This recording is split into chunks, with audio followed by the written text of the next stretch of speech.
ये एनडीए की सरकार हमेशा संवाद में विश्वास करती है। पेपर लीक गिरोह बना करके छात्रों को नुकसान कर रहे हैं, उनको कड़ी से कड़ी सजा मिले, इसके लिए सारे लोग एक साथ आए। हम लगातार बार बार कह रहे हैं संवाद करिए, डिस्कशन करिए, चर्चा हो।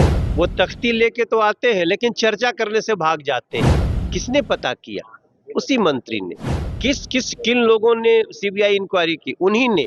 और प्रधानमंत्री जी के इनिशिएटिव के बाद अब छात्रों को और देश के लोगों को विश्वास करना, छात्रों को पूरी तरह से सुरक्षा दी गई है। आप देख रहे हैं सरकार कितना झुक के उनसे बात कर रही है। कोई सरकार ऐसा किया है?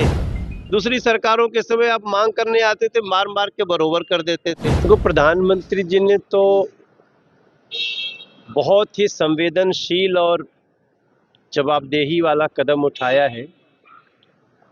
प्रधानमंत्री जी के इस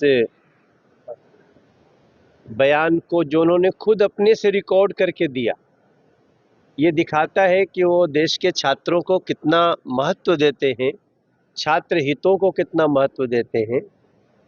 और उनकी संवेदनशीलता का ही ये परिणाम है कि सोनम वांगचुक जैसा व्यक्ति अपना अनशन तोड़ दिए कल रात में।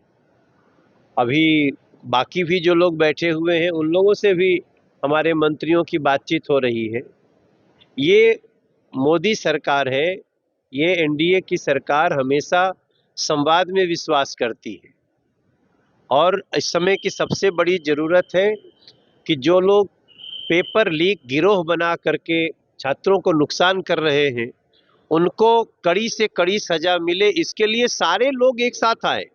हम लगातार बार बार कह रहे हैं संवाद करिए, डिस्कशन करिए, चर्चा हो। लेकिन आप देख रहे होंगे कि वो तख्ती लेके तो आते हैं लेकिन चर्चा करने से भाग जाते हैं। तो ऐसे में नरेंद्र मोदी जी का जो बयान है, मैं समझता हूँ इससे बड़ा एग्जाम्पल क्या होगा कि देश के छात्रों को उनके प्रति सर्वोच्च प्राथमिकता है नरेंद्र मोदी जी की और एनडीए की। सर उन्होंने 2023 में भी कहा था सर कि पेपर लीक अगर हो रहे हैं तो उस पर कार्रवाई की जाएगी। 2024 में सदन में उन्होंने कहा था कि कानून लाया जाएगा, लेकिन इसके बावजूद फिर कल उन्होंने कहा कि कार्रवाई होगी। और आज संजीव मुखिया जो नीट पेपर के मुख्य आरोपी थे उनको रिहा भी कर दिया गया सर, क्लीन चिट दे दिया गया। तो फिर कैसे विश्वास करे छात्र? नहीं, देखिए आप ये भी याद रखें कि पहली बार पेपर लीक के खिलाफ कड़ा कानून तो 2024 में बना है। जब 23 में प्रधानमंत्री जी ने बात करी, उसके बाद 24 में बना कि दोषी को 10 साल की सजा और 1 करोड़ रुपए का उसको जुर्माना लगेगा। रही बात अगर कोई किसी तरह से किसी सिस्टम का लाभ लेकर के बचने की कोशिश करेगा, तो भी अभी 2-3 दिन के अंदर फिर से उस कानून में और कड़ा प्रावधान होने जा रहा है। और हम इसी के लिए सबको जुटा रहे हैं, सबसे प्रार्थना कर रहे हैं कि सब कोई आइए। पेपर लीक करने वाले देश के दुश्मन हैं, वो हमारे छात्रों के भविष्य के दुश्मन हैं। इस देश में मोर देन 500 बार पेपर लीक हो चुका है। और ऐसे में अभी अब जब आपसे बात कर रहा हूं, 3 दिन पहले पंजाब में पेपर लीक हो गया। तो पेपर लीक गिरोह, नीट गिरोह, इसको कैसे कड़ी से कड़ी सजा दे ताकि कोई किसी लूप होल का फायदा निकाल के निकल न सके, ये सारी व्यवस्था करने के लिए आप देखेंगे इसी अगले सप्ताह में उस संविधान का संशोधन लाएंगे और कड़े से कड़ा कानून बनाएंगे। ये प्रधानमंत्री जी ने कहा। फरवरी 2024 में कड़े कानून बनाए गए सर, इसके बाद मई में ही नीट पे पेपर लीक हो गई। किस दोषी पर कार्रवाई हुई सर? कोई ऐसा होगी, अभी तो होगी। 3 बार हो चुका है सर अभी कोई नहीं, आप देख ले, अभी जो लोग जेल में बंद है और लगातार सीबीआई अपना काम कर रही है, अब ये मुद्दा जिस प्रकार से प्रधानमंत्री ने इनिशिएटिव लिया है, अब कोई बचने वाला अपराधी नहीं है, ये विश्वास है। सर एक सवाल है सर, देश में इतने बड़े-बड़े घटना हुए, बड़े-बड़े मंत्रियों ने नैतिकता के आधार पर इस्तीफा दिया। छात्रों की मांग है कि शिक्षा मंत्री इस्तीफा दे, उनको नैतिकता के आधार पर इस्तीफा देने की बात की जा रही है। नीतीश कुमार भी जब रेलवे मंत्री थे सर, नैतिकता के आधार पर उन्होंने इस्तीफा दिया था। हमारा सबसे पहला उद्देश्य क्या होना चाहिए कि पेपर लीक गिरोह को सजा देना। इस नीट पेपर लीक का किसने पता किया? उसी मंत्री ने। किन लोगों ने सीबीआई इंक्वायरी की? उन्हीं ने।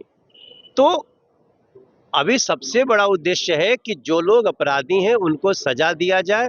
और प्रधानमंत्री जी के इनिशिएटिव के बाद अब छात्रों को और देश के लोगों को विश्वास सर, करना शिक्षा मंत्री ने पता किया सर, लेकिन क्या नैतिकता के आधार पर जिम्मेदारी लेने के लिए नहीं है कि जिम्मेदारी भाई, लेकर के हम कर ही रहे हैं। हम ही जिम्मेदारी लेके आगे बढ़ रहे हैं। कि जैसा तो जितने प्रोटेस्ट में छात्र आए हुए थे सर, उनमें 117 लाठीचार्ज हुआ था, 117 को पर FIR दर्ज किया गया था जो पटना में प्रदर्शन कर रहे थे। देखो, जो छात्र है उस पर तो कोई कार्रवाई नहीं हो रही। रही बात कितनी हिंसा हुई है, आप सबने भी देखा होगा।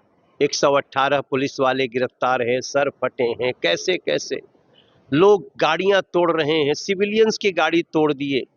आप पूरा वीडियो देखिए। लेकिन फिर भी अभी जांच चल रही है, जो दोषी होगा उसको सजा मिलेगी। बिना नेम प्लेट और बिना यूनिफॉर्म के पुलिस वाले वहाँ मौजूद थे और छात्रों पर लाठीचार्ज कर रहे थे। क्या ये सही न्याय संगत है? ऐसा नहीं है। ऐसे इस तरह से भ्रम में न पड़ा जाए। छात्रों को पूरी तरह से सुरक्षा दी गई है। आप देख रहे हैं सरकार कितना झुक के उनसे बात कर रही है। कोई सरकार ऐसा किया है? दूसरी सरकारों के समय आप मांग करने आते थे, मार मार के बरोबर कर देते थे। यहाँ लगातार मंत्री से लेके प्रधानमंत्री जी तक किस प्रकार हम छात्रों के हितों को संवेदनशीलता के साथ देख रहे हैं। और ये आप विश्वास रखिए, हाँ, जो अवांछित तत्व इसमें राजनीतिक प्रोपेगेंडा के राजनीतिक लाभ के लिए छात्रों की आड़ में हिंसा किए हैं, उनको तो कम से कम बचाना नहीं चाहिए।